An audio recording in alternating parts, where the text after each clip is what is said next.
Halo semuanya, selamat datang kembali di channel Alpian, channel dimana akan merecap sebuah manga dengan santai. Tapi sebelum itu, jangan lupa di like, share, dan subscribe channel ini. Dan juga kalian juga bisa berdonasi melalui traktir yang ada di deskripsi. Dengan begitu, bisa membuat Mimin semakin bersemangat dalam berkonten lagi. Kalau begitu, kita lanjut ceritanya, boy.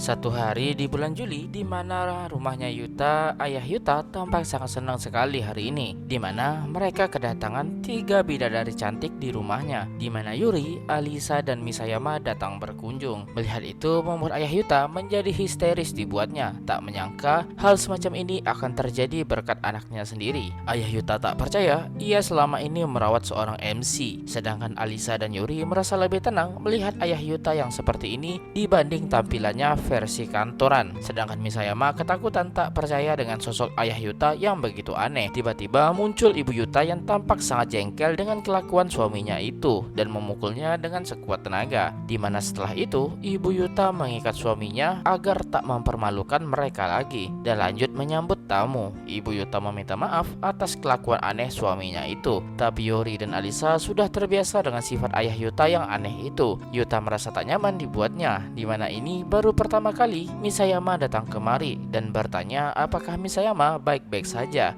Misayama tenggelam dalam dunianya dan merasa apakah ia bisa bertahan dalam keluarga yang rusuh ini. Ibu Yuta datang memperkenalkan dirinya di hadapan Misayama agar membuat Misayama merasa lebih tenang. Misayama yang tenang juga memperkenalkan dirinya dan kembali tenggelam dalam dunianya sendiri. Tak lama setelah itu, adiknya Yuta, Utako, pulang dari sekolah, di mana ia begitu kaget karena begitu banyaknya tamu hari ini, di mana ada Yurie dan Alisa. Tapi Utako bingung siapa gadis imut nan mungil satu itu. Utako berlari menuju abangnya dan memuji abangnya yang begitu hebat membawa gadis cantik lainnya yang membuat Yuta kesal. Yuta memperkenalkan kalau gadis itu bernama Misayamako, seorang ilustrator dan VTuber terkenal, di mana mereka semua datang kemari untuk menonton video promosi untuk light novel terbaru Yuta. Terima kasih untuk Mei dan sutradara Takeyama serta orang-orang yang membantu yang dapat menyelesaikan promosi episode ini. Mendengar itu membuat Utako menjadi bersemangat dan ingin segera menontonnya dan menuju ke ruang tamu. Yuri menyadari kalau ia belum berkenalan dengan Misayama dan memperkenalkan dirinya. Begitu juga dengan Alisa. Tapi itu membuat Misayama merasa malu dibuatnya karena tak percaya ia bisa duduk bersama seorang penyanyi terkenal dan pengisi suara terkenal saat ini. Ditambah payudara mereka yang begitu indah mencuri perhatian Misayama. Yuri memuji hasil karya buatan Misayama sebelumnya dan tak menyangka kalau orang di balik hasil gambar itu seimut ini. Yuri tak dapat menahannya lagi dan langsung memeluk Misayama yang membuat Misayama kewalahan dibuatnya dan membuat Alisa sedikit iri dengan Yuri. Misayama yang kewalahan meminta tolong ke Yuta dan kabur melarikan diri dan langsung memeluk Yuta. Tentu membuat Yuta kaget dibuatnya. Sedangkan Misayama merasa tenang dibuatnya. Melihat itu membuat Alisa dan Yuri benar-benar syok tak menyangka. Bahkan ibu Yuta juga kaget melihat adegan itu. Sedangkan Utako merasa kalau Misayama sangatlah menggemaskan dan lupakan saja soal ayah Yuta. Yuta yang malu meminta Misayama untuk segera berdiri. Tapi Misayama berkata ia tak bisa bahasa Jepang. Melihat itu membuat Alisa dan Yuri merasa iri dibuatnya dan bertanya apakah ia bisa duduk di pangkuan Yuta juga. Misayama yang mendengar itu berkata kalau sayang sekali bagi mereka karena ini hanya khusus untuk Misayama seorang. Melihat itu membuat Yuri dan Alisa kaget tak menyangka kalau mereka ditantang oleh Misayama. Tapi lagi-lagi mereka merasa itu tak masalah karena begitu menggemaskannya Misayama. Sedangkan ayah Yuta meronta-ronta juga ingin merasakan apa yang anaknya rasakan. Tentu saja raja terakhir memarahinya. Setelah itu mereka pun memutuskan untuk menonton video promosi bersama-sama. Ibu Yuta tak menyangka kalau mereka semua benar-benar berusaha keras hanya untuk membuat sebuah video promosi sederhana.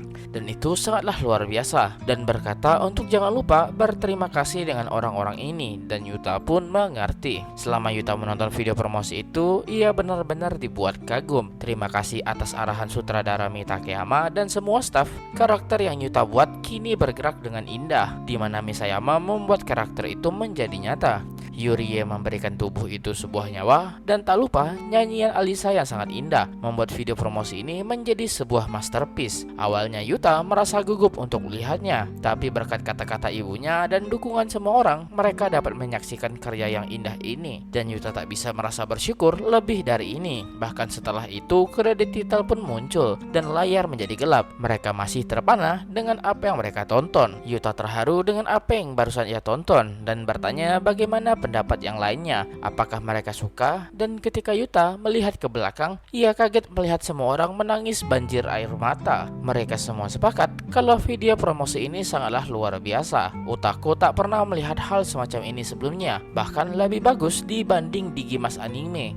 Ibu Yuta juga menangis dibuatnya merasa bangga dengan pencapaian anaknya yang luar biasa. Tapi Yuta berkata ini tak akan terjadi tanpa bantuan mereka semua, dan tentu saja itu termasuk Yurie, Alisa, dan Misayama. Tapi mereka bertigalah yang harus berterima kasih ke Yuta karena sudah membuat karya dan cerita yang sangat luar biasa seperti ini, dan itu datang dari lubuk hati mereka semua. Mendengar itu membuat Yuta terharu dibuatnya. Tapi tiba-tiba ayah Yuta berteriak penuh histeris dan berkata kalau ia akan berusaha membuat karya anaknya menjadi terbaik yang ia bisa. Tapi Utako merasa aneh melihat ayahnya bersikap seperti seorang ayah, bahkan membuat istrinya sendiri bingung bagaimana harus menanggapinya. Padahal ayah Yuta tulus mengatakannya, tapi rasanya tetap aneh bagi mereka karena tak seperti ayah yang mereka kenal. Dan jika bukunya tak laku, tentunya ayah Yuta tahu apa yang akan terjadi, bukan? Dan menatap ayah Yuta dengan tajam, tampak seperti mengancam ayah Yuta untuk melakukan yang terbaik. Dan ayah Yuta akan melakukan yang terbaik, di mana Yuta merasa ini adalah salah satu momen terbaik dalam hidupnya. Dan cerita pun berlanjut.